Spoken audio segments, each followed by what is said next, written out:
Well, here we are again. What's up, YouTube? All right, so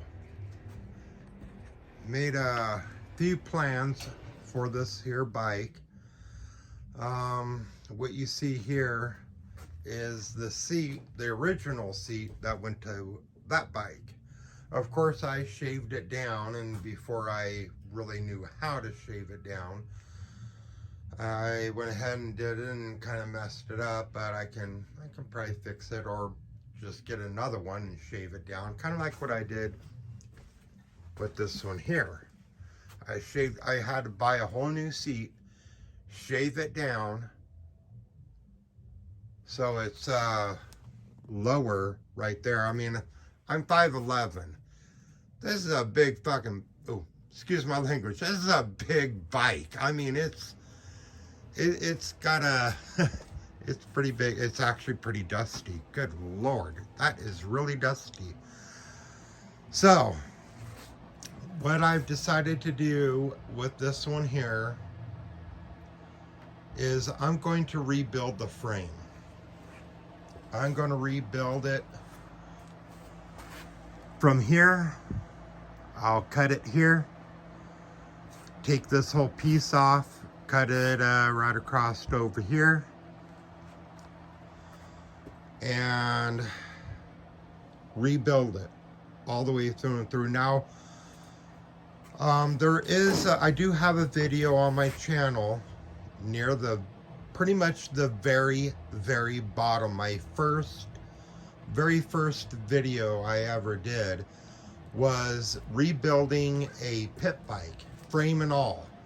And what I did was I stuck in I think it was a 650 Kawasaki Ninja motor in it.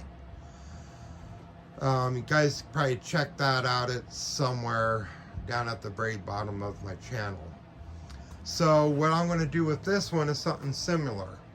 Well, no, it's not a Kawasaki motor. It's a 500cc Honda motor.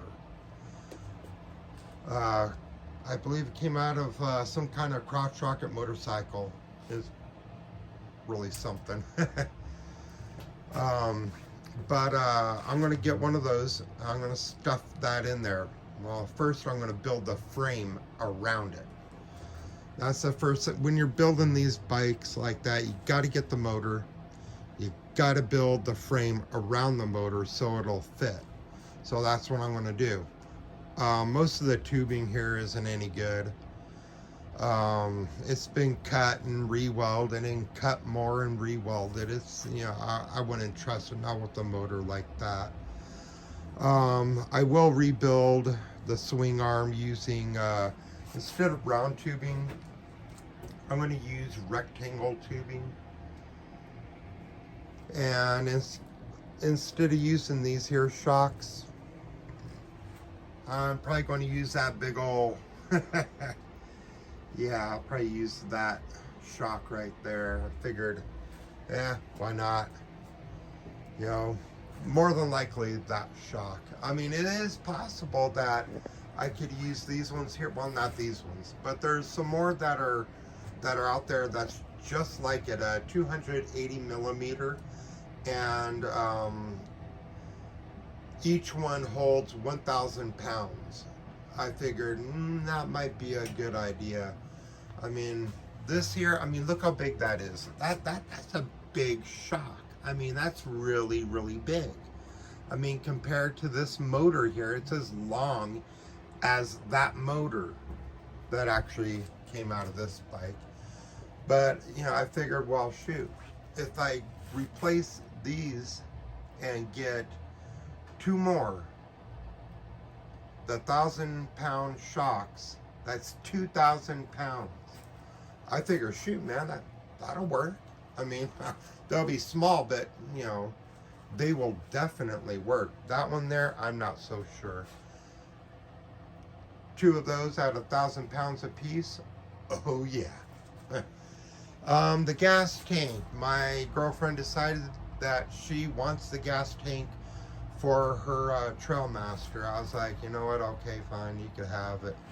I'll build another one. Give me something to do, right? Actually, I'd like to build it out of aluminum. I mean, I do have the welder for it. I got the welder. I got all the, well, these ones aren't for aluminum. These ones are for metal, but I got a bunch of these here. These are for aluminum, and these ones here are for aluminum, and these ones here, these ones are also for aluminum, and these ones here are also for aluminum. So I got 3 tubes almost completely untouched for aluminum, and then I got these little rods here that are also for aluminum. So I mean, I got everything I need to weld with aluminum, except the experience, which I will be getting that pretty soon. I mean, I have a little bit of experience. I mean, it's not like I never welded with aluminum before. Now, where is that piece? I have a piece of square tubing and some flat stock aluminum, and I have absolutely no idea where I put it. Hold on. There it is. Yeah, well, the square tubing. Hold on, guys. Don't fall on me now. All right, so that's when I first started, and then as I got a little better, and then over here, I kind of like started here, then jumped over here, and yeah, that's right. I started here, jumped over here, and went across. So I know I can weld with aluminum. I just have to get just a little bit more practice in. Anyhow, the type of metal that I want to use to build that there gas tank is stuff like this here. That's aluminum. I won't tear this apart, even though, believe me, it has crossed my mind, you know, because there's nothing in it, really. There's really nothing in it, but no, I better not, you know. I'll just go to like Home Depot or Lowe's or something like that and get some sheets of that kind of aluminum. And then I will rebuild the gas tank using stuff like that to do it. The brakes will stay the same. The brake line, I'm taking that off. I'll be using a foot brake, which will go down there somewhere. Somewhere, I don't know, down there. Somewhere. The brake line here got roasted, actually, the housing on it. It still works, but I won't need it. This thing's really long, goes from here all the way up here, drapes back down, goes up, goes across, and over to, what the hell brake lever does it go to? Oh, this one here. Goes to that one. So I won't need it that long. I'll just need it from like somewhere right here. Well, actually somewhere right here to there. Pretty short. You know, about 30 feet is plenty. Probably not even that. So anyhow, the frame will basically come up, taper in to accommodate a seat like this here. The gas tank I want to build will be very similar to this. Well, the shape, probably won't have that on it. I do like that, but it probably won't have it on there. Probably have an aluminum one that, just the normal gas cap, you know, but in aluminum. The seat will come up like so on it. I figured the way this here sits, it's really not bad. It really isn't. Underneath the seat, it has the little hook piece right there and down there, and then it bolts down there. So I figured, well, that's probably not a bad idea, you know, to make a little attachment there for the top piece, make another one over here for that bottom piece, and then of course, you know, the tabs over here for the back. So I probably will do that regardless to which seat I use. If I use this one, if I buy a whole nother one, I don't know, but regardless, that's pretty much how it'll be set up. This one here has a bit of flex to it, and I actually like that.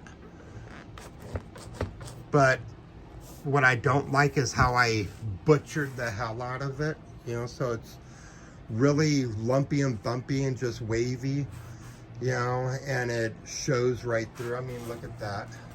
Look how that is. You kind of see some of it right here, there.